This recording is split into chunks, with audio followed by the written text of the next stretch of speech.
Ladies and gentlemen, welcome back to the Ground and Pound Podcast Quick Picks video for UFC 327. Procházka taking on Ulberg live from Miami. And you know what we're here to do. Rapid fire style, full card breakdown with my confidence at the bottom of each pick. And let's get right into the action. And if you're enjoying the content, hit that like and subscribe button as we start off in the early prelim opener of Charles Radkkey taking on Francisco Prado. Give me Charles Radkkey here. I think he puts on a little bit more of a veteran's experience performance here. I think he can fall back on the wrestling. He's a little bit cleaner in the striking. Prado likes to make things a brawl. He likes to get into the pocket and swing wild. I think if Radkkey keeps him at the end of a jab and stays fundamental here, mixing in takedowns, he should be able to pull off the victory here. Medium level confidence in this opening bout. And next up, we've got Chris Taco Padilla taking on Markel Medeiros. Give me Taco Padilla here. I feel reasonably confident in him. I think that he can mix in all of the skill sets. He has nice elbows he crashes into the pocket with. We saw Medeiros get his back taken against Austin Hubbard. And I think Padilla, he really can do a good job of taking the back here of Medeiros and mixing in the grappling. I think he's live for a submission if he takes the back. I think on the feet, he's not just going to box with Medeiros, which is where Medeiros has a lot of success. I think he's going to mix in kicks. I think he's going to time elbows and just be the more well-rounded mixed martial artist here. So give me Chris Taco Padilla here. Medium level confidence, but I feel a little bit better. Almost green, but not quite there. Give me Chris Taco Padilla to get this one done. And next up, we've got Calvin Gastelum taking on Vicente Luque, the battle of the wash fighters, in my opinion. I don't trust Luque because of that brain bleed that he had back a few fights ago. And ever since then, he's not quite looked the same. And I think Calvin Gastelum is a former shadow of himself. Doesn't make weight, doesn't take the sport seriously. So give me Calvin Gastelum here. I think that his boxing should be able to pull him through here. He should have a little bit more volume. I think he's the better wrestler, so he can dictate where this fight goes. He does need to be careful of Vicente Luque's Darce chokes, but give me Calvin Gastelum. Not super confident, but I just don't trust Vicente Luque after that brain bleed injury. And next up, we've got Lupi Godinez taking on Tatiana Suarez. Give me Lupi Godinez here. Her sister is an Olympic wrestler that she trains with. I think she can be very well prepared for this matchup here against Suarez that we know likes to come in and wrestle. I think she sprawls and brawls, keeps this one on the feet, and she's the better striker. I think she's also faster as well with the hands. I think her footwork's better. And I think here Tatiana Suarez looks past her prime, in my opinion. I don't really like the Amanda Lemos performance. She didn't look good in that title bout against Zhang Wei Li, so give me Lupi Godinez here. Not super confident, as Lupi Godinez has been taken down and smothered in the past, but I think she can sprawl and brawl here and keep this one on the feet.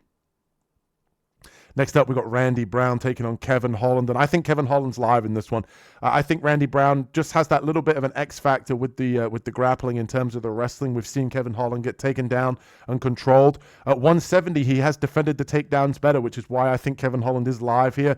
I ever so slightly lean, to Randy Brown in this matchup, only because I think he'll stay a little bit more fundamental in the striking. I think Kevin gets a little bit wild. He wants to be entertaining at times. I think he finds himself in dangerous positions because of that.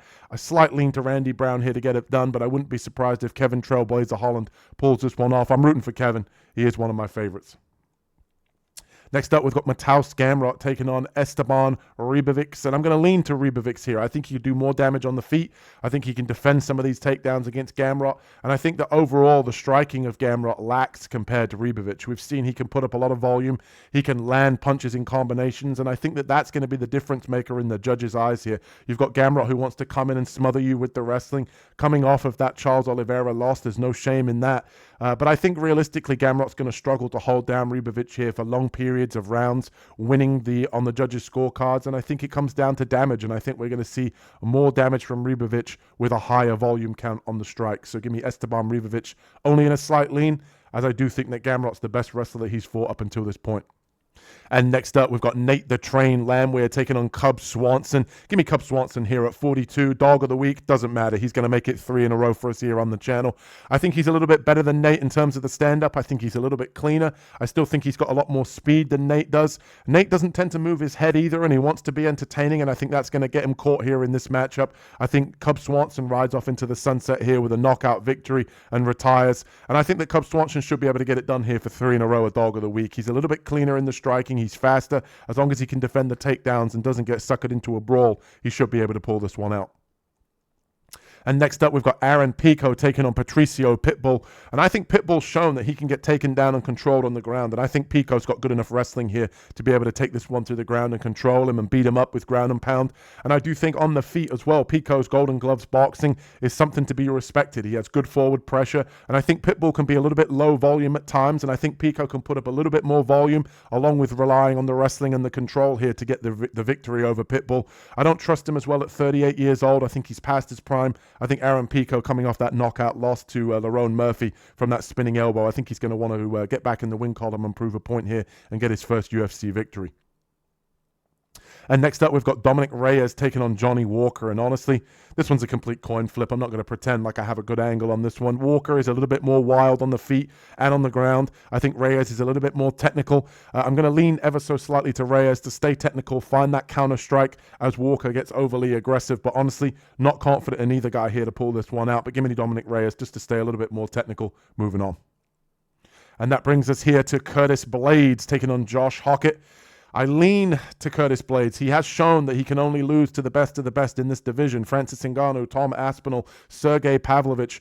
I don't know if Josh Hockett is on that level. He's got to prove it to me at this point. He can push a pace for heavyweight, but I do think that Curtis Blaydes can rely a little bit more on the wrestling and his size here. He's got a 7-inch reach advantage as well. I think Josh Hockett is going to be lunging in, throwing wild hooks, and Curtis Blaydes is going to be staying fundamental behind the jab, looking to land a big counter right hand. And I just don't think that Josh Hockett's going to be able to push a pace on Curtis Blaydes and get him down and smother him. I think Blaydes' wrestling is going to be much better, and I think Curtis Blaydes is going to show why he is, kind of where he's been at this point. He's kind of been one of the guys that's been the gatekeeper for the top 5, and I think he can keep this one on the feet, kind of stay fundamental. It's just going to be a case of if Josh Hockett can really put up a lot of volume on the feet and be the faster heavyweight here. But give me Curtis Blaydes. I feel confident he should be able to get this one done. And that brings us to the co-main event. And if you're enjoying the content, hit that like and subscribe button as we break down Paulo Costa taking on Azamat Murzakanov.